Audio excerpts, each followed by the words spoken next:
What does it mean to be on fire for God?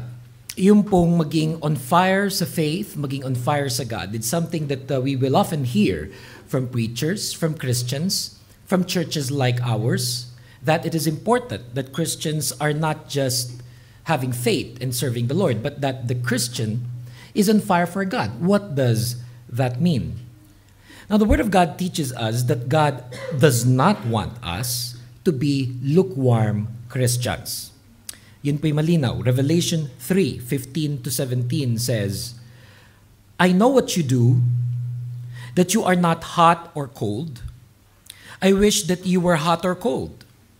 But because you are lukewarm, neither hot nor cold, I am ready to spit you out of my mouth. You say, I am rich and I have become wealthy and do not need anything. But you do not know that you are really miserable, pitiful, poor, blind, and naked. Minsan ang tao mayroong wrong perception of himself. Minsan ang tao may wrong perception even of his faith in God. The Christian also can sometimes have a wrong perception of how he is doing. Yung akala mo okay ka kasi hindi ka naman masamang masama. Hindi ka rin mabait na mabait. Yung tama lang pare, gitna lang.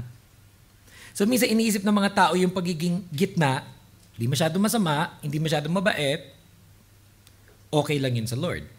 But here we find in Revelation 3:15-17, ang tawag pala sa ganun, yung nandun lang sa gitna, lukewarm.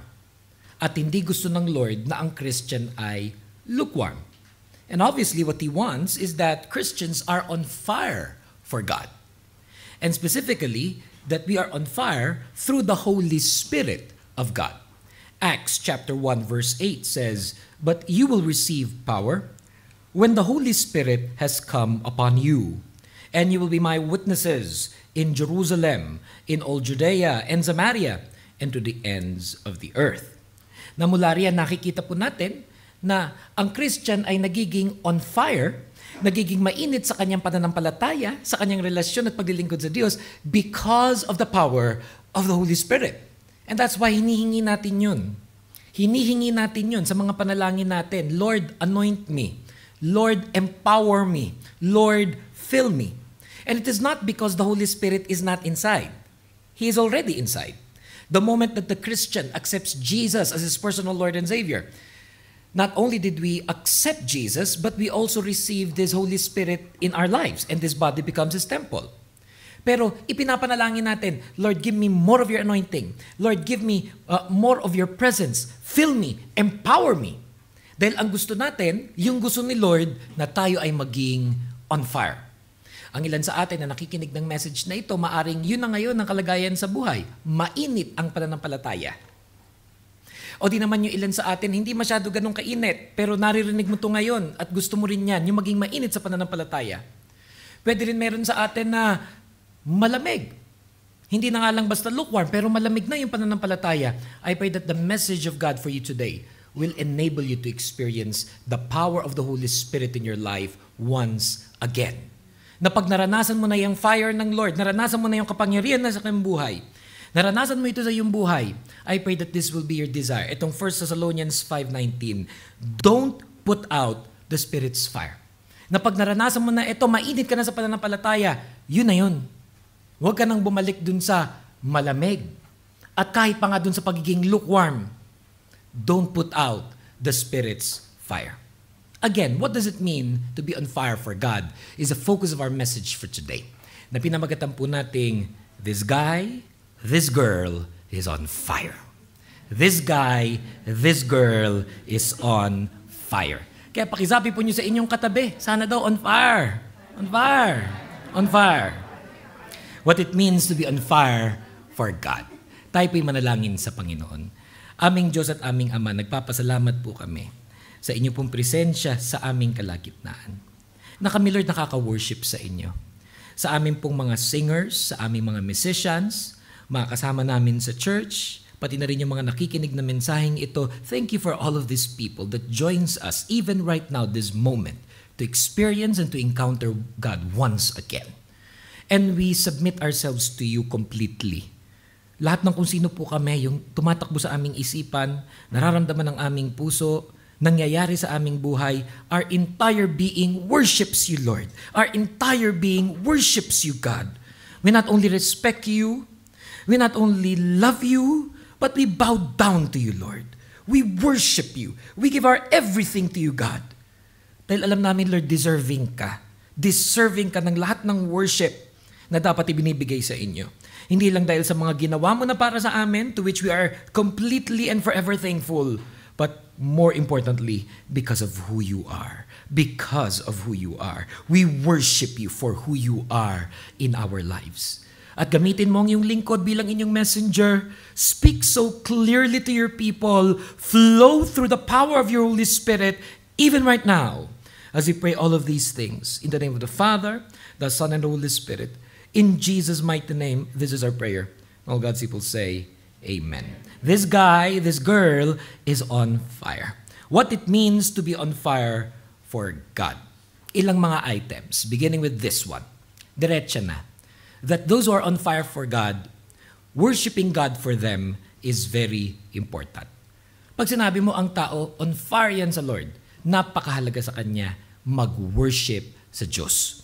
John chapter 4:23 says, "But the time is coming, and it is already here.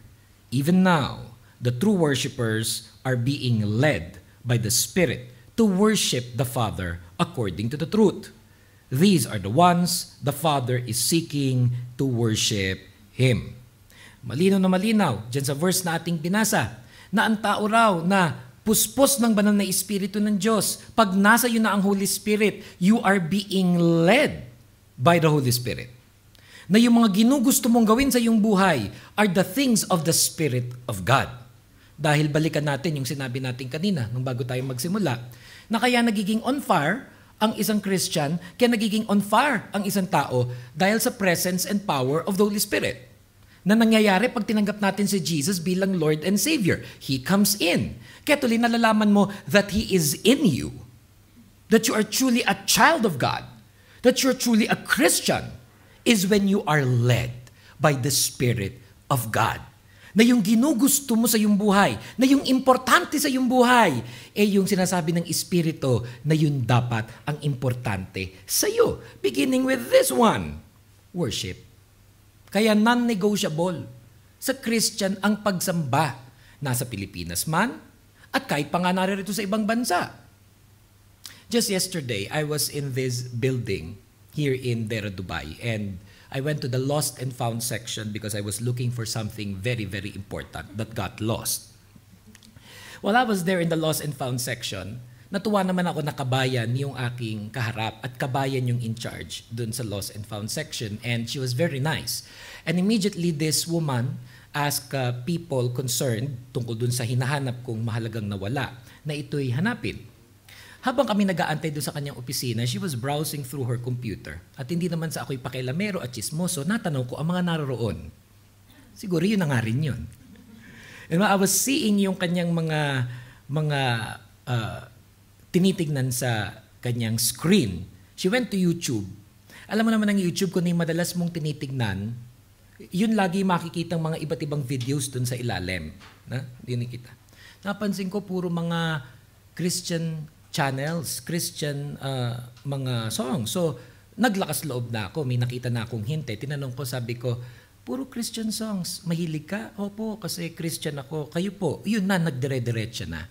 And I found out that she's only been here for a few months, like 5 months, and meron na siyang church na inaatinan, which I was truly very happy for. But I asked her, paano ka nakahanap ng church? She said, Pastor, ako nga alalang-alala dyan. Kasi pagdating ko dito, wala akong kilala. Hindi ko alam kung saan ang mga churches dito.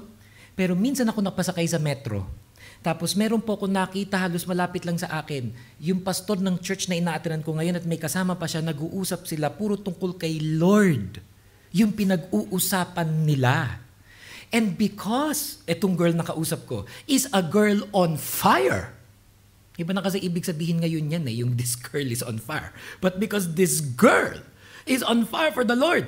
Yun lang ang kailangan niyang marinig. Konting ganun lang, siya na naglakas ng loob at nagtanong, Christian po ba kayo? Saan po ba kayo nag-church? And the rest is history. In just a few months, she's very active in that church right now. Kasi para sa taong on fire sa Lord, hindi na siya kailangang kumbinsihin mag-worship. Alam niyang importante yun, and to some extent, hinahanap pa niya yun. Now, sometimes, the people we know in our lives, hindi pa ganun. Baka nga alam na nga nila nag-church ka. Baka nga naaya mo na. Pero lahat ng mga dahilan binanggit sa'yo, patuloy mo lang ipag-pray. Dalawa lang ibig sabihin nun. Baka ito ay lukewarm o baka ito ay cold. So pinagpipray mo pa lang ang taong ito. But as you continue to praying for these people, one day you'll be surprised. Dahil hindi ka nagsawa sa pagpipray at pag-aaya, dumating na yung araw, nung hindi mo na nga inaya siya pa nagsabi, nag-church ka pa ba? Isama mo naman ako dyan sa church na yan. Everybody has the right timing in the Lord. Everybody has the right timing in the Lord. Kailangan, pinagpipray mo yun eh. Hindi ka nagsasawa, pero hindi ka rin naman sobrang namimilit na nakakainis ka na. Meron din kasing ganung mga tao. Nabibless naman ako kasi kinukulit talaga ang kanyang mga kamag-anak, ang mga kasama niya sa flat. Pero siguro a-attend na, pero dahil inis na inis sa'yo, sa iba pa rin na pa-attend. Dahil nga nakakainis yung pamamaraan. So you have to learn how to pray for people, patiently loving them, and waiting for the right opportunity to invite them to come with you to worship. Pero let's go back to you. Let's go back to us. Malalaman mo na on fire ka sa iyong faith kasi worship is important to you. Hindi ka na nga kailangan kumbinsiin pa. Alam mo ito'y mahalaga. Unang-una, as a lifestyle. Unang-una, as a lifestyle. Ephesians 5:18-20. Don't drink too much wine, for many evils lie along that path. Be filled instead with the Holy Spirit and controlled by Him. Talk with each other much about the Lord, quoting psalms and hymns and singing sacred songs, making music in your hearts to the Lord, always giving thanks for everything to our God and Father in the name of our Lord Jesus Christ. Na pag ang tao tinanggap si Jesus bilang personal Lord and Savior, yung Spirit ng God nasa Kanya, nagbabago ang lifestyle. Hindi naman sa meron tayong pinatatamaan dito, pero kung halimbawa malakas ka uminom, edi para sa'yo yung verse na yan. Pero sabihin mo sa katabi mo, hindi ka pinapatamaan ha. Sabihin nyo sa nasa kaliwa, nasa kanan, hindi raw para sa'yo yan. Aka na maakalain na may personal. Mga kapatid, ang pinag-uusapan dito yung excessive and destructive behavior. Na dahil sa sobrang pag-iinom, at pati na rin halimbawa, sobra sa ibang mga bagay pa sa buhay, sa trabaho. Aba maraming mga bagay nagsisimula naman mabuti sa atin, pero pag sobra-sobra, nakakasira sa atin. Halimbawa, pag may ubo ka, hindi ba't dapat umiinom ka ng cough syrup?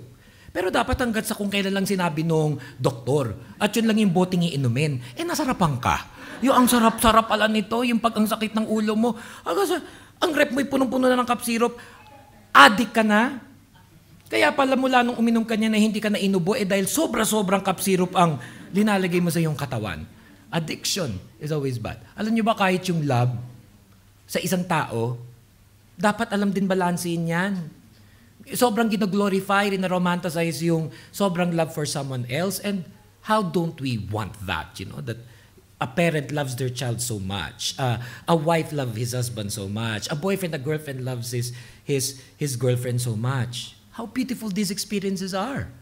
Pero masama na rin minsan kung ang sinasamba mo na, yung minamahal mo. Nagkaroon na nga ng love song sa Pilipinas ang araw yan ang tema, sinasamba kita. At nung sinabi pa sa'yo, tuwan-tuwa ka pa, salamat at sinasamba mo ako. Hindi rin mabuti yun. Dapat kahit sino man yung mahal mo ngayon, anak mo, magulang mo, boyfriend mo, asawa mo, dapat number 2 lang yan. Kasi dapat ang number 1, si Lord. Tapos iba yung number 3. Ano yun? Ministry yun. Ministry. Iba yung number 4. Yung malinaw sa'yo na ang priority mo, si God. Kaya dahil pag number 1 si Lord sa iyong buhay, abay, Matuwa dapat ang mga babae niyan, lalo na pag kinakabahan ka dun sa boyfriend mo o sa asawa mo na baka mga liwa o palitan ka. Itulak nyo ang inyong mga boyfriend ng mga asawa nyo maging number 1 si Lord. Dahil pag number 1 si Lord, hindi na yan nagkakaroon ng number 3. Yung number 2, safe ka na dun. Safe ka na dun sa number 2. Kaya ang pinagpipray dapat ng babae na kanya magiging boyfriend, na kanya mapapangasawa, yung number 1 si Lord. Ganun din halimbawa yung lalaki, ang pinagpipray niya mapapangasawa, bukod sa maganda na, kasi pwede na mahingin, di ba? Yung maganda na at number 1 pa si Lord. Hindi yung number 1 nga si Lord, pero ang hirap naman na, di ba? Number 1 nga si Lord. Maraming number 1 si Lord eh. Pero pag pray mo na rin, maganda, mabuti, maganda kabuhayan, at napakabuti rin naman ni Lord at pwedeng ibigay yan. Always make it a point, nasa lifestyle natin, ang number 1 si Lord. Tuloy yung pamumuhay is dictated by God's desires. Tapos, halimbawa, ano ibig sabihin pa yung worship as a lifestyle? Ano sabi sa verse 19? Talk with each other much about the Lord. Talk with each other much about the Lord. Parang mga hashtag lang yan. No? Talk with each other much about the Lord, quoting psalms and hymns, and singing sacred songs. Making music in your hearts to the Lord. At ito gusto ko dyan.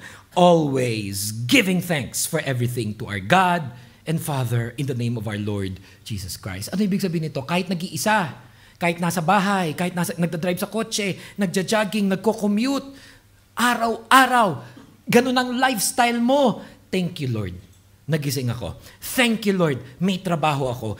Thank you, Lord. Sumweldo ako. Thank you, Lord. May boyfriend ako. Thank you, Lord. May asawa ako. Thank you, Lord. May anak ako. Thank you, Lord. Kahit may mga problema pa ako, lifestyle mo ang nagwo-worship sa God. Kaya alam mo, on fire. Hindi yung pagising sa umaga, wala ka kwenta-kwentang buhay to, babangon ka na naman. Okay, hirap mag-bus, mag-commute, mag-metro, punong-puno, ang babantot pa ng mga tao dito. Itong trabahong to, kung pwede lang hindi ako pumapasok, sweldo kay liit, may ganong tao na araw-araw na lang, puro complaint ang ginagawa sa kanyang buhay. Hindi worshiper yon, hindi on fire yon. At minsan, hindi mahirap malaman na gano'n na nangyayari sa kanyang buhay. Tingnan mo lang yung kanyang status sa Facebook. Tingnan mo lang yung kanyang mga posts sa Twitter, sa Instagram. You would know. And that is very sad. Kaya pinagpipray natin, be on fire for God, that worship becomes a lifestyle to you. And then of course, worship is important to you, that you know it is important to be part of a church. Na ang pag-worship, bukod sa ginagawa na ikay thankful to the Lord personally, but you're part of a church with other believers, worshiping with them. Iba naman talaga yung kasama mo ang mga kapatiran na sabay-sabay umaawit.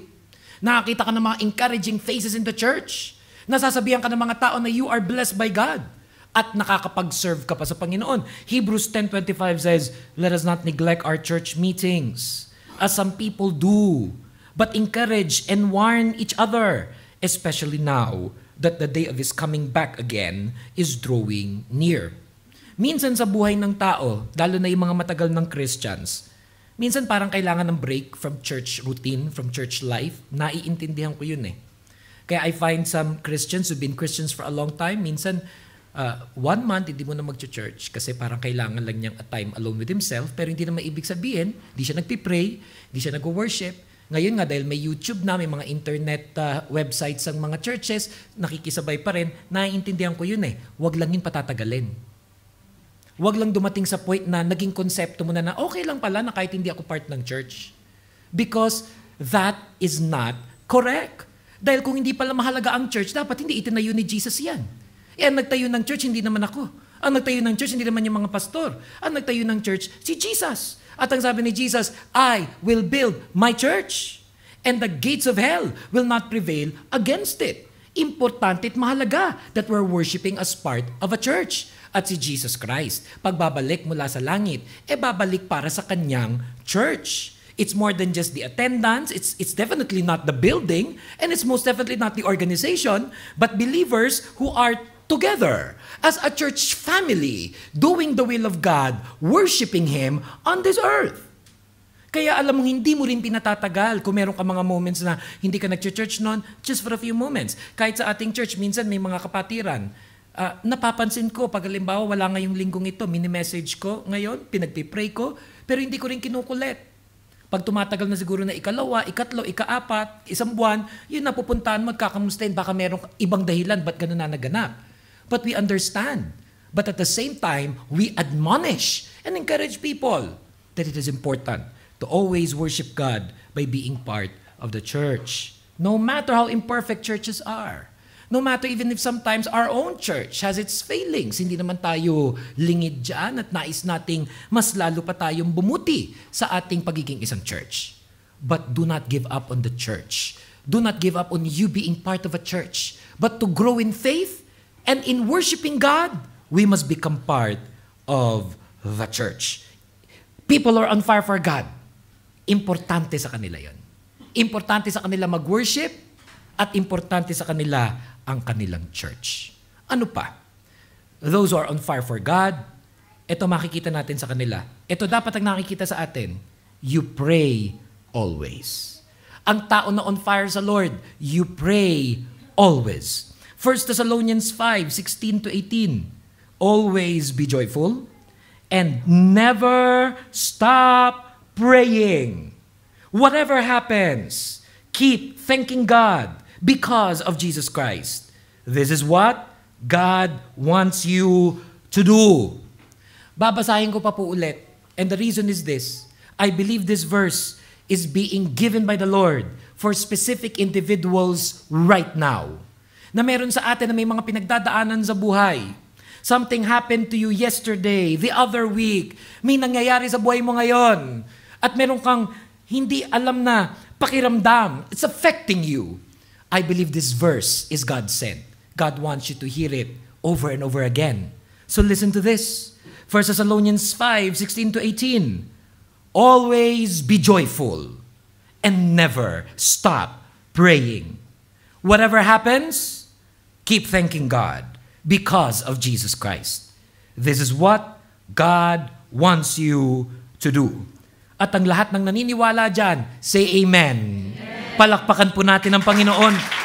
Say amen at palakpakan natin ang Panginoon. Never stop praying. Never stop praying. Never stop praying.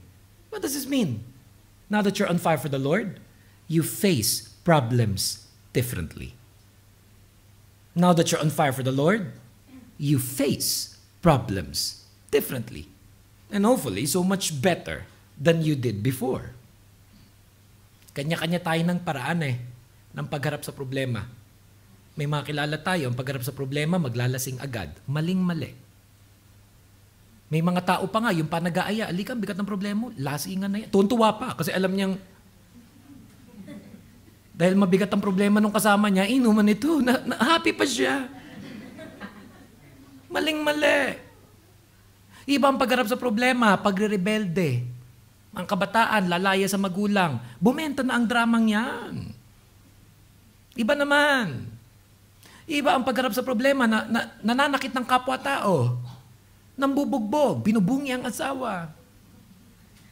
May mga makikita ka mga mag-boyfriend, mamaya pasapasa ang muka. Maling-mali.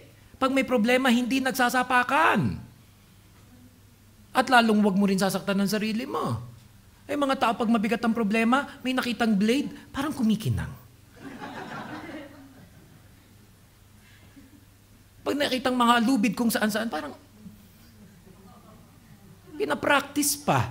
Huwag pa practicein ang mga ganyang mga bagay. You face problems differently. Why? Romans 8:28 is our favorite verse. And we know that in all things, God works for the good of those who love Him, who have been called according to His purpose. That's how believers, that's how Christians, that's how people who are on fire for God face their problems differently. Natututunan mo tuloy ngayon na pag ang bigat ng problema mo, nagpipray ka muna. At mapapansin mo, pag inuuna mo yung pagpipray, yung galit mo, kung may galit ka, humuhupa. Hanggang sa mapapansin mo, bakit parang iba na ako ngayon? Hindi na ako basa-basa naninigaw ng kapwa-tao. Hindi na ako nagtatantrums pag nagagalit. Kaya kung halimbawa kayo yung taong matindi magalit, ano tawag doon? Bad temper. Pag meron kayo makilalang mga tao na ang sama-sama magalit, ang tagal-tagal magalit, padala nyo lagi ng mga quotation tungkol sa pagiging prayerful. Be prayerful. Be prayerful. At mapapansin mo, binabago ka ng Panginoon. Ako nagpapasalamat sa Lord, tinuro niya sa akin yan eh. Dahil alam niya, bata pa lang, magiging pastor na ako. Binapastor since I was 16. So siguro mga ilang years ago lang yun. Kaya hirap din pala maging pastor. Kaya hirap pala ng mga challenges ng nasa ministry. But praise God. Through the years, tinuruan niya ako maging prayerful. So pwede nung nagsisimula ako, okay, magagalitin din. Nagsisimula ako, yung ugali ko hindi rin maganda. Ang Panginoon sa pagtuturo sa'yo maging prayerful. Mapapansin mo, natututo ka mag-manage ng yung anger. Hanggang sa, parang napapansin mo, parang hindi na yata ako nagagalit. Parang gusto mo maghanap ng dahilan para magalit ka naman. Kasi parang hindi ka nagagalit. Parang the other day lang, I was supposed to go someplace and then may nawala na hindi ko na maasahan na nawala kahapon. Tapos yung nawala at yung nakawala, nalaman nang siya nga yung nakawala. Nag-pray ako agad. Panginoon, kontrolin mo yung anger ko. Nakakontrol naman. At nakakapag-preach pa ako ngayon.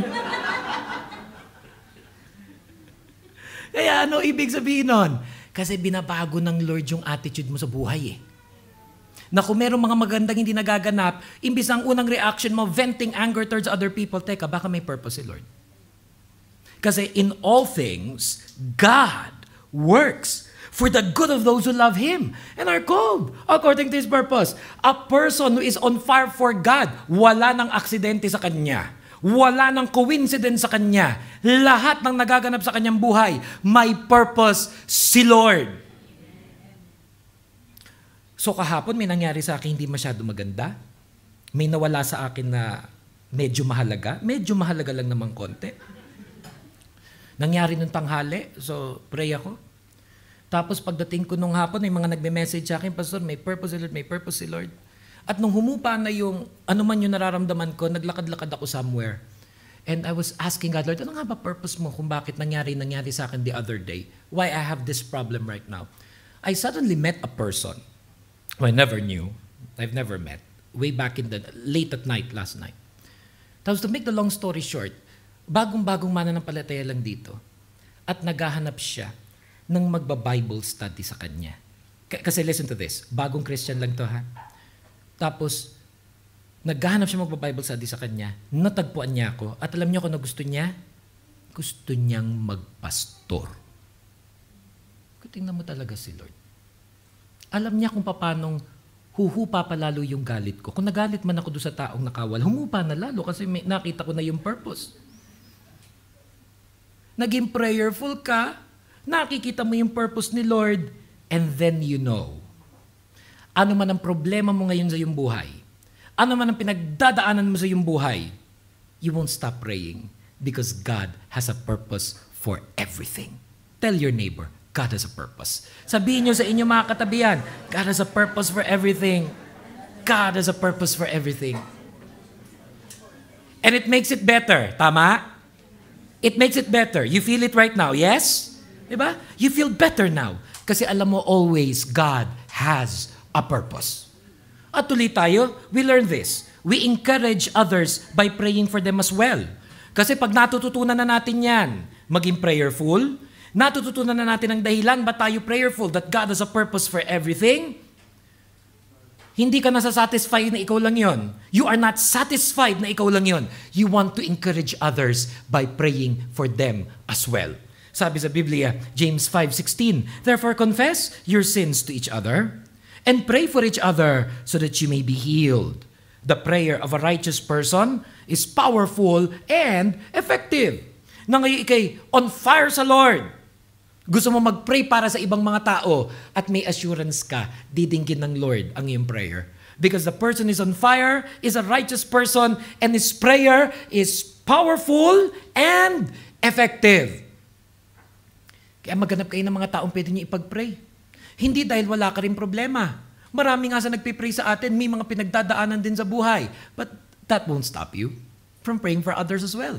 You will keep on praying because you know that's what people who are on fire to God, on fire for God, do. Ano pa? Tulad nung kwentong binanggit ko kanina, naglalakad lang ako, bigla may namita ko isang kapatiran. Naghahanap talaga ng magba-Bible study sa kanya. May kilala ba kayong mga ganong tao? Siya na naghahanap na magba-Bible study. May mga tao, inaalok mo na ng Bible study. Tumatanggi. May mga tao pag nalamang may Bible study, sa mismong bahay nila, magkukulong dun sa kwarto. Nagtutulog-tulugan. Ang daming ibibigay na dahilan. Pero you on fire for God, naghahanap pa na magba-Bible study sa Kanya. Because you want to get trained to serve God. That's what people are on fire do. You want to get trained to serve God. Romans 12:11, never lag in zeal and in earnest endeavor. Be aglow and burning with the Spirit, serving the Lord. Be aglow, burning with the Spirit, wanting to serve God. For example, during the worship service, kung bago ka lang sa church, wala ka pa masyadong involvement, that is understandable.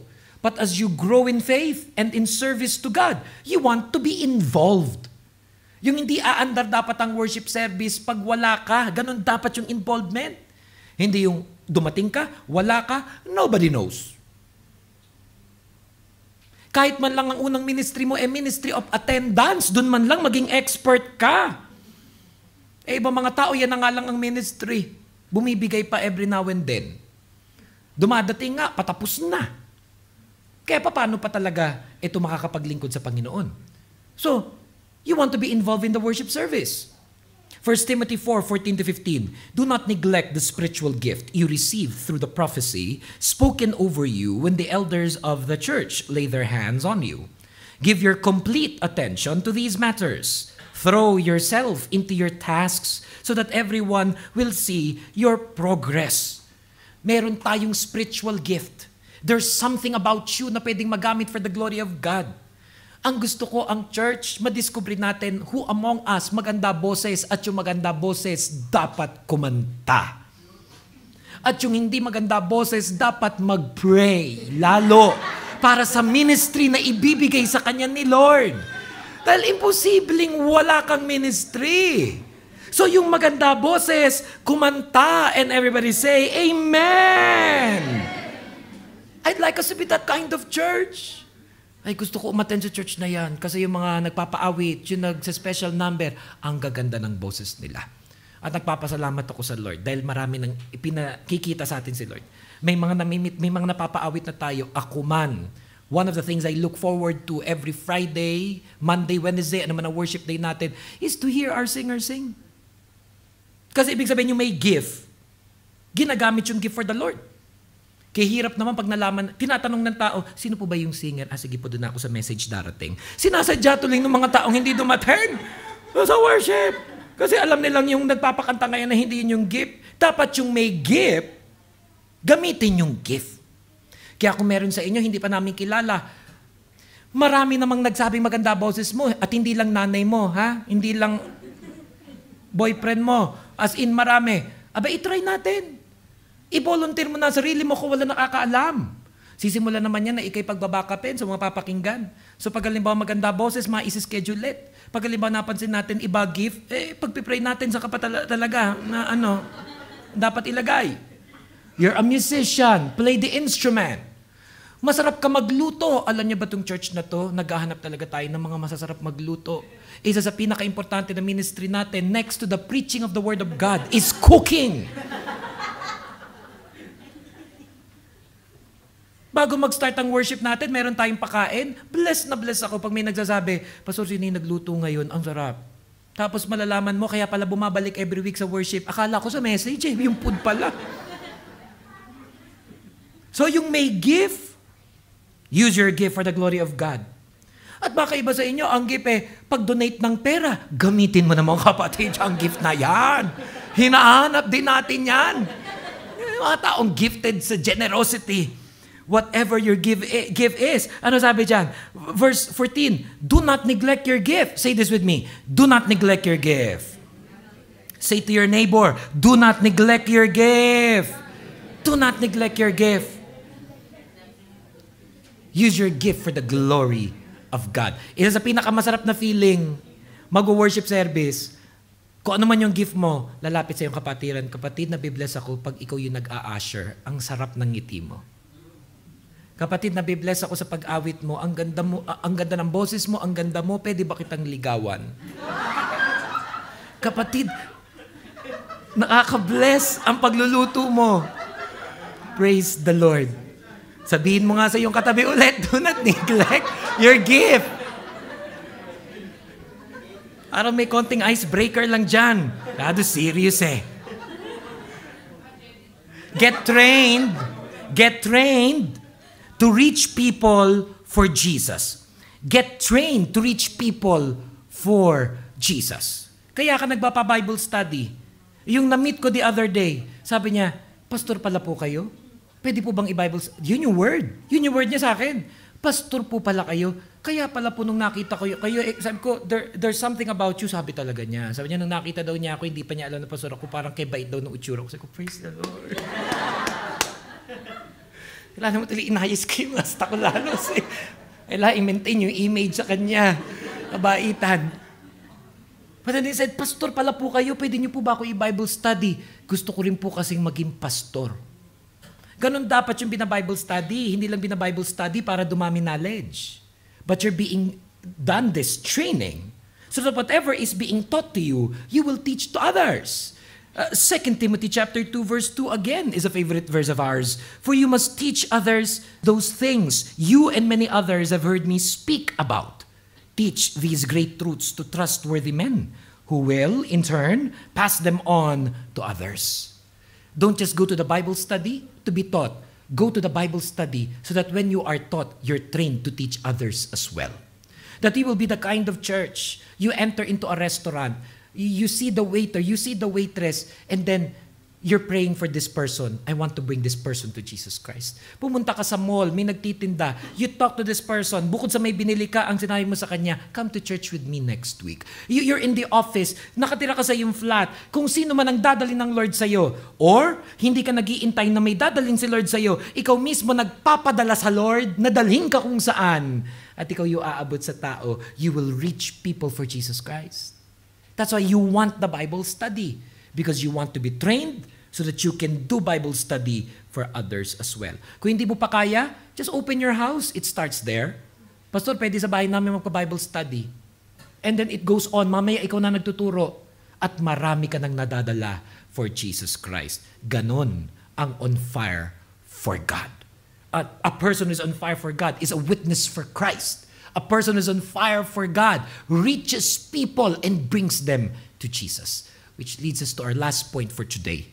That the person who is on fire for God, you live your life for the glory of God. You live your life for the glory of God. 1 Corinthians 10:31-33, the answer is, if you eat or drink, or if you do anything, do it all for the glory of God. Never do anything that might hurt others, Jews, Greeks, or God's church. Just as I also try to please everybody in every way. I am not trying to do what is good for me, but what is good for most people so they can be saved. That's how we live now. If you're on fire for God, you eat, you drink, you work, you play, you do it for the glory of God. Kaya yung magbo-boyfriend, mag-girlfriend, mag-aasawa, o kayo may asawa na, may pamilya, o single person, yun ang motto mo sa buhay. You live for the glory of God. Bakit ka nasa ibang bansa? I live for the glory of God. Ba't ka magbe-baby? Dahil I want this baby to live for the glory of God. And if that is your desire, hindi ba tiyo honor ni Lord yung ganung desire? I-bless ni Lord yung ganung desire. Na kung tuloy ngayon, single ka, naghahanap ka ng boyfriend, edi bibigyan ka ng jackpot na boyfriend, na number 1 na si Lord, pogi pa. Number 1 na si Lord, maganda pa kabuhayan. Number 1 na si Lord, mabait pa ugali. Number 1 na si Lord, faithful pa. Kaya napakahalaga that you live for the glory of God. At lahat ng single at naghahanap ng ganyan, mag-amen!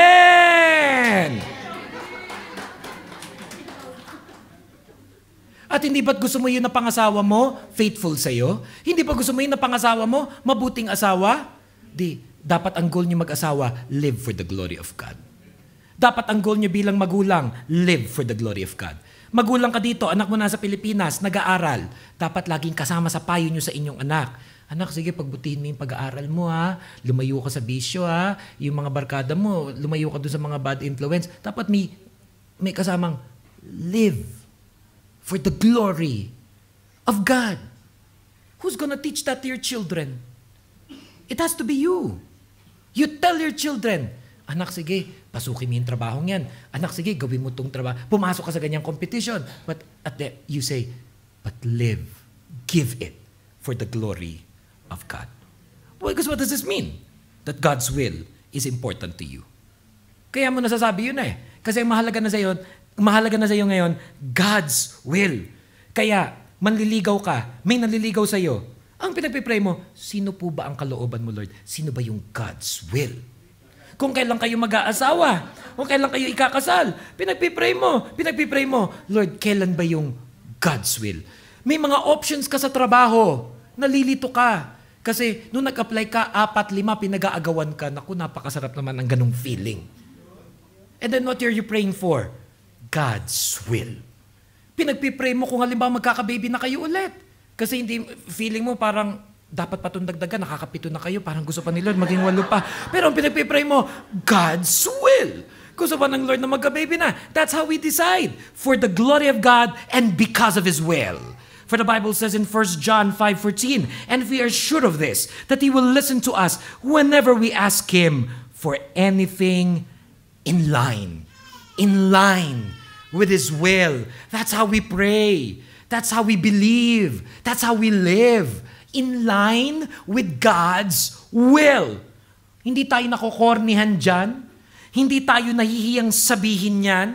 Pag nasa opisina, may nagtanong sa'yo, kailan kayo magkaka-baby ng asawa mo? Kung kailan God's will ang sagot.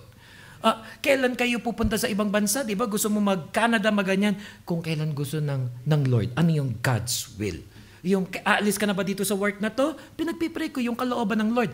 We're not embarrassed by this. We say this because that is how God wants us to live according to His will. Anak mo nasa Pilipinas, hindi mo alam kung dadalhin mo dito. Pinagpipray mo, ano ba yung kalooban ng Lord? Ano ba yung God's will? Kung kailan dalhin ng anak dito. Mag-boyfriend kayo matagal, magpapakasal na kayo. Kailan? Kailan ba yung kalooban ng Lord? You're asking God for His will. Kasi alam mo, pagkalooban niya, madali niyang ibigay. Pagkalooban niya, mabilis niyang ibibigay. Pagkalooban niya, ayan na, claim mo na, in Jesus' name, akin na yan. Because that is God's will for your life. And that is why as we close today, you learn to live, to fulfill the vision God is revealing. You're not just a person about your needs. You're not just a person about your ambitions, but you're a person with a vision that you know is being revealed to you by the Lord. You're living your life with a vision that comes from God. For God, listen to this, God is a giver of vision. And He gives to His servants, His people, the church, believers, people who are on fire for God, a vision by which they will live their lives. Acts 2:17-21. In the last days, God said, I will pour out my Holy Spirit upon all mankind. And your sons and daughters shall prophesy. And your young men shall see visions. And your old men dream dreams. Yes, the Holy Spirit shall come upon all my servants, men and women alike, and they shall prophesy. And I will cause strange demonstrations in the heavens and on the earth, blood and fire and clouds of smoke. The sun shall turn black and the moon blood red before that awesome day of the Lord arrives. But anyone who asks for mercy from the Lord shall have it and shall be saved. God will not only put your life into order. Hindi lang niya aayusin na yung buhay. Ibibigay niya yung mga pangangailangan at aayusin na yung mga problema. Kundi bibigyan ka pa ng Lord ng kanyang vision. You will live your life with this vision. A picture of how it will come about. He will give you that vision. Dahil ayaw ng Lord na ang kanyang mga anak directionless. Ayaw ng Lord na ang kanyang anak nasasayang ang pera. Ayaw niya na ang kanyang mga anak hindi alam ang gagawin sa kanyang buhay. But God is a giver of visions. And even now, His Spirit is flowing in our midst. And He's not only telling you these things, He's filling you up. Some of you right now, as I am preaching, as I am speaking, God is filling you with His presence. God is filling you with His power. God is filling you with His fire. And He wants you to see that vision. He wants you to live Spirit-filled, Spirit-led, and empowered to do His will. And so our challenge for today is simply this: be on fire for God. Be on fire for God. Be on fire for God. Let the flame burn brighter. Let your life shine, not only for men to see, but for the Lord to know that His children are marching on and living their lives in accordance to His will, and for His glory. Father in heaven, we thank You that this message is being delivered as I speak right now from You. And we know, Lord, You are touching Your people today, not just with knowledge, but more importantly with Your presence, with Your power. Lord, enable us not only to understand, but to be filled with the Spirit. Lord, empower us right now. Overwhelm our entire being. Mula po sa aming mga ulo hanggang sa aming talampakan. Panginoon, painitin mo ang pakiramdam ng iyong mga anak. Kung saan may sakit, Lord, dun pagalingin mo. Kung saan nangihina, dun palakasin mo. Kung saan dun may kakulangan, dun punuin mo. Kung saan may pangangailangan, dun ipakita mo, O Diyos, ang iyong kadakilaan. We believe in You, Jesus. We believe in the power of Your Holy Spirit. We believe in the riches that we have because of our Father in heaven. And today, Lord, set Your people on fire.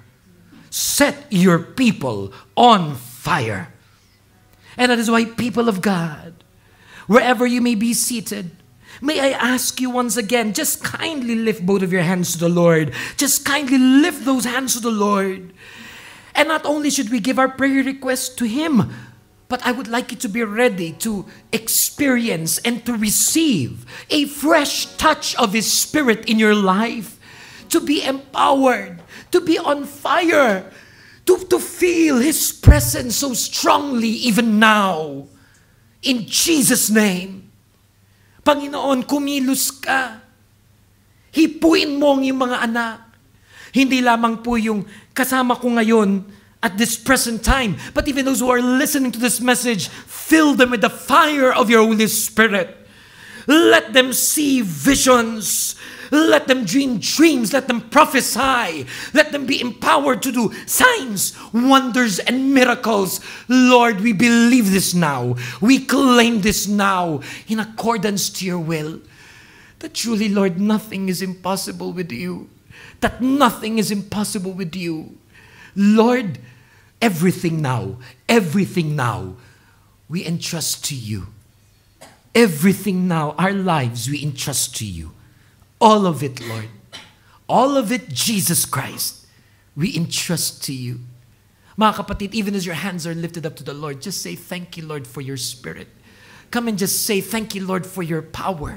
Come and just say, thank You, Lord, for Your fire.